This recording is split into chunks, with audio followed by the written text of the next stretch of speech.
Baru 6 bulan usia si buah hati, Danang Dea dan sang istri, Hemas Nura, ajak baby Diarta Maiza Pramasvara berpetualang ke sejumlah negara di Eropa. Ini jadi pengalaman pertama bagi Danang mengajak si buah hati menempuh penerbangan panjang dan berlibur di negeri orang. Kisah mereka kian menyisakan pengalaman tak terlupa karena Danang dan Hemas Nura tak membawa babysitter sama sekali.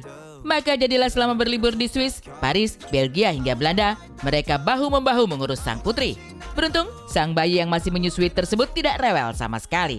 Dan kisah liburan mereka kian manis saat negara yang dituju adalah negara impian Hemas Nura yang kini diwujudkan Danang, lengkap dengan membawa serta anak mereka berlibur bersama.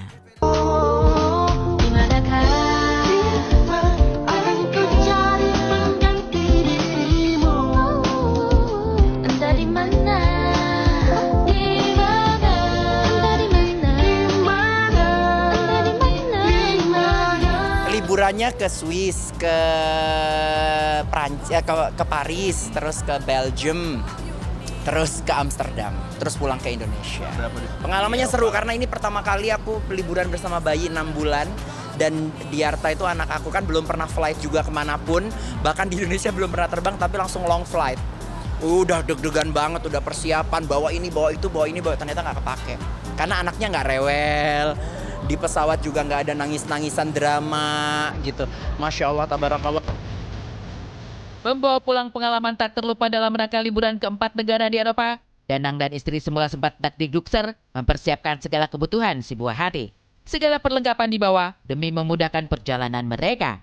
Tapi siapa sangka, banyak di antaranya justru tak terpakai sama sekali karena apa yang ditakutkan tidak terjadi. Bahkan stroller yang dibawa dengan harapan sang anak tidak rewel justru tidak terpakai sama sekali.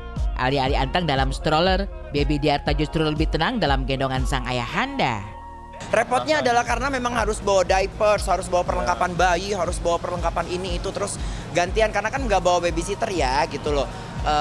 Kan bukan Sultan Andara ya kemana-mana babysitter ya, jadi wah ini nggak bawa babysitter nih, jadi gantian sama istri, tapi memang kebanyakan Danang sih gitu. Dan ternyata Diar itu, anak aku itu tipikal yang nggak suka pakai stroller, lebih suka digendong koala gitu loh. Jadi akhirnya ya udah kemana-mana pakai gendongan gitu. Strollernya ini jadi tempat barang, tempat tas. Akhirnya kita nggak tenteng tas. Gitu. Gimana kalau lagi berdoa sama Allah, mudah-mudahan kita dikasih kesempatan buat umroh sama Diar ketika bayi.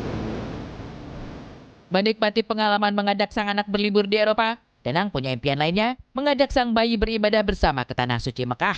Dan perjalanan keluarga kecil mereka kian berarti ketika ini bukan sekedar liburan belaka. Di Swiss, Danang dipercaya mengisi acara hiburan di Forum Ekonomi Dunia.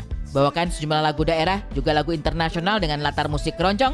Danang bahkan butuh persiapan selama 3 bulan untuk bisa tampil maksimal di Swiss sana. Jadi representasi of Indonesian singer gitu kan, bisa show di mana namanya di Swiss kemarin, bawa musik khas Indonesia tapi dengan lagu internasional. Kemarin bawa lagu, salah satunya bawa lagu Just the Way You Are sama Greenit yang dikeroncongin gitu. Tapi ternyata tanggapannya bagus, responnya bagus. Pengalaman bernyanyi menghibur forum besar di Swiss kian sempurna ketika Danang seperti mendapat kejutan disandingkan dengan Anggun C. Sasmi yang juga ikut menghibur di sana. Semula, Danang tidak tahu sama sekali jika perwakilan dari Indonesia adalah dirinya dan Anggun C. Sasmi.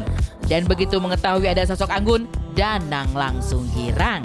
Terlebih, selama bercengkrama, Danang dibuai pesona Anggun C. Sasmi yang disebutnya begitu bersahaja di balik kebesaran nama. Dari manajemen aku sempat nyari tahu Danang sama siapa ya, tapi nggak pernah ada jawaban. Tapi ternyata waktu kita final technical meeting, mereka langsung bilang nanti Danang akan bernyanyi dengan Mbak Anggun ya. Mbak Anggun siapa ini gitu? Mbak Anggun yang di Paris, Mbak Anggun yang di Prancis, Mbak Anggun C. Sasmi.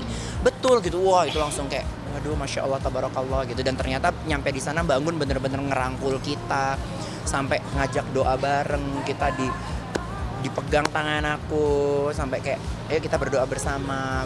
Ternyata yang ada di pikiran kita bahwa Mbak Anggun adalah diva yang apa itu bener-bener hilang langsung karena kayak beliau merangkul kita jadi kayak adiknya, udah jadi kayak rekan atau partner di satu panggung. Wahai cinta.